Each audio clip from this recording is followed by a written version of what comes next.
स्वागत है आपका आज के एपिसोड में। चलिए शुरुआत करते हैं पिछले अभ्यास प्रश्न से। भारतीय सेना की गढ़वाल राइफल्स इन्फेंट्री रेजिमेंट की स्थापना किस वर्ष की गई थी? ए 1887, बी 1890, सी 1894, डी 1897। इस प्रश्न का सही उत्तर है विकल्प ए 1887। चलिए देखते हैं इसके विश्लेषण को। गढ़वाल राइफल्स भारतीय सेना की एक प्रतिष्ठित पैदल सेना रेजिमेंट है जिसकी स्थापना वर्ष 1887 में बंगाल सेना के 39वें गढ़वाल रेजिमेंट के रूप में की गई थी। यह रेजिमेंट आगे चलकर ब्रिटिश भारतीय सेना का हिस्सा बनी तथा भारत की स्वतंत्रता के पश्चात इसे भारतीय सेना में समाहित कर लिया गया, अतः विकल्प ए सही है। तो चलिए शुरुआत करते हैं आज के एपिसोड की पहले प्रश्न से। गढ़वाल राइफल्स का रेजिमेंटल सेंटर कहाँ स्थित है? ए देहरादून, बी लैंसडाउन, सी रानीखेत, डी धर्मशाला। इस प्रश्न का सही उत्तर है विकल्प बी लैंसडाउन। चलिए देखते हैं इसके विश्लेषण को। Garhwal rifles regimental centre Lansdowne Uttarakhand में स्थित है। गढ़वाल राइफल्स के सैनिक मुख्य रूप से उत्तराखंड के 7 गढ़वाल जिलों से आते हैं, अतः विकल्प बी सही है। अगला प्रश्न है, लूनी नदी राजस्थान के किस जिले में स्थित अरावली पर्वतमाला में नाग पहाड़ियों से निकलती है? ए उदयपुर, बी जोधपुर, सी अजमेर, डी पाली। इस प्रश्न का सही उत्तर है विकल्प सी अजमेर। चलिए देखते हैं इसके विश्लेषण को। लूनी नदी राजस्थान के अजमेर जिले में स्थित अरावली पर्वतमाला की नाग पहाड़ियों से निकलती है। अपने उद्गम पर इसे पहले सागरमती, फिर सरस्वती और अंत में लूनी कहा जाता है, अतः विकल्प सी सही है। अगला प्रश्न है, भारत में केंद्र प्रायोजित पहल पीएम श्री योजना किस वर्ष शुरू की गई थी? ए 2018, बी 2020, सी 2021, डी 2022। इस प्रश्न का सही उत्तर है विकल्प डी 2022। चलिए देखते हैं इसके विश्लेषण को। पीएम श्री योजना एक केंद्रीय प्रायोजित पहल है जिसे भारत सरकार द्वारा वर्ष 2022 में शुरू किया गया था।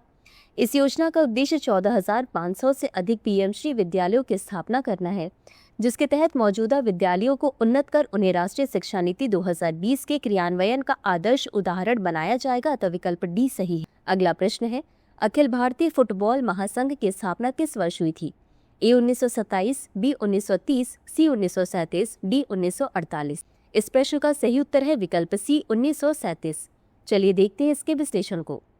अखिल भारतीय फुटबॉल महासंघ भारत में एसोसिएशन फुटबॉल के संचालन की प्रमुख संस्था है। इसकी स्थापना वर्ष 1937 में की गई थी और वर्ष 1948 में भारत की स्वतंत्रता के पश्चात इसे FIFA की सदस्यता प्राप्त हुई, अतः विकल्प सी सही है।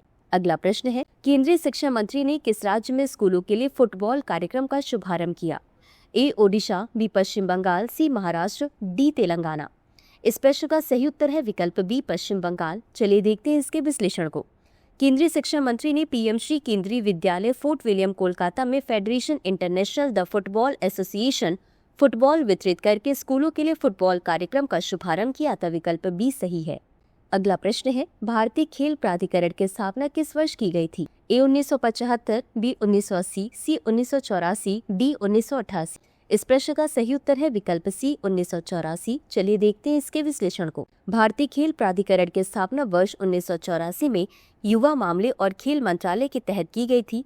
इसका गठन वर्ष 1982 के एशियाई खेलों नई दिल्ली के आयोजन के बाद किया गया ताकि खेलों को प्रोत्साहन दिया जा सके तथा राष्ट्रीय और अंतर्राष्ट्रीय स्तर पर उत्कृष्टता प्राप्त की जा सके, अतः विकल्प सी सही है। अगला प्रश्न है, federation international the football association का मुख्यालय कहाँ स्थित है? ए जेनेवा, बी पेरिस, सी ब्रसेल्स, डी ज्यूरिक। इस प्रश्न का सही उत्तर है विकल्प डी ज्यूरिक। चलिए देखते हैं इसके विश्लेषण को। Federation international the football association विश्व में फुटबॉल का सर्वोच्च नियामक निकाय है। यह एसोसिएशन फुटबॉल, फुटसल तथा बीच सॉकर का अंतर्राष्ट्रीय शासी निकाय है। वर्ष 1904 में स्थापित फीफा की स्थापना Belgium, Denmark, France, Germany, Netherland, Spain, Sweden और स्विट्जरलैंड के राष्ट्रीय संघों के बीच अंतर्राष्ट्रीय प्रतिस्पर्धा की देखरेख के लिए की गई थी। इसका मुख्यालय ज्यूरिक, स्विट्जरलैंड में स्थित है। अगला प्रश्न है, उत्तर प्रदेश का पहला आयुष विश्वविद्यालय कहाँ स्थापित किया गया है? ए वाराणसी, बी लखनऊ, सी गोरखपुर, डी प्रयागराज। इस प्रश्न का सही उत्तर है विकल्प सी गोरखपुर। चलिए देखते हैं इसके विश्लेषण को। राष्ट्रपति द्रौपदी मुर्मू ने उत्तर प्रदेश के पहले आयुष विश्वविद्यालय महायोगी गुरु गोरखनाथ आयुष विश्वविद्यालय का उद्घाटन गोरखपुर में किया।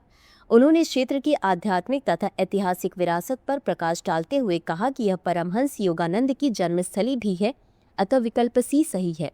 इसी के साथ अंत में देख लेते हैं आज के अभ्यास प्रश्न को।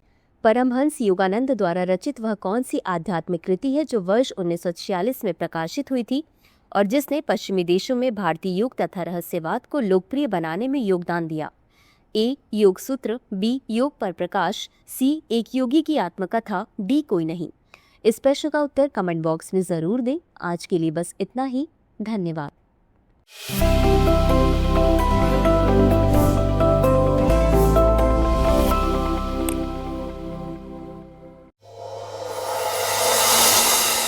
डियर व्यूअर्स, अपने एग्जाम की तैयारी को और बेहतर करने के लिए हमारे चैनल को लाइक, शेयर और सब्सक्राइब करना न भूलें।